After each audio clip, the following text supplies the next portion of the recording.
आमच्या शास्त्रनगर मनपा लोपरा मराठी शाळेतील ह्या 4 भगिनी आहेत. आमच्या छोट्या भगिनी आहेत. त्यामध्ये आमच्या हे जे माझं बोट आहे, हे माझं बोट या दिशेला आहेत लता मॅडम, नंतर ती देविका मॅडम आहे, ही आमची लक्ष्मी आहे आणि ही सोनाली आहे.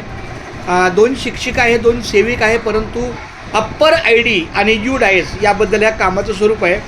तर आमच्या या बालवाडीच्या एक आमच्या लताताई 2 शब्दात सांगतील आणि त्यांनी आहे ना अतिशय छान पद्धतीनं काम सुरू केलं आहे. तर लताताई, तुमच्या जरा स्वानुभवाचं दोन वाक्यात किंवा विदिन 45 सेकंदात कथन करा.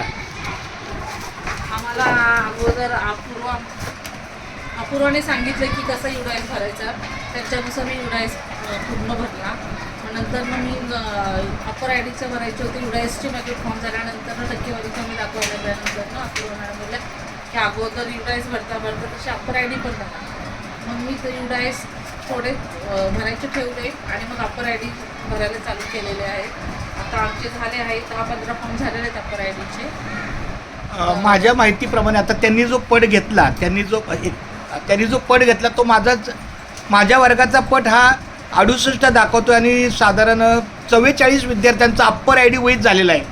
पण त्याच्यामध्ये फक्त 9 मुलांचं वाढलं आणि 115 मुलं, म्हणजे तुमची साधारण 60-62 मुलं प्लस केल्यामुळं आता फक्त 44% दिसते.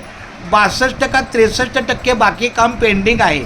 तर कृपया ते जरा लवकरात लवकर करा, कारण आमचा प्रयत्न आहे. हा नाही बरोबर आहे, ठीक आहे, पण होईल, आम्ही करू.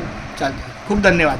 आणि असंच तुम्ही एकत्र येऊन देविका मॅडम व्यवस्थित करता ना? हो बोला.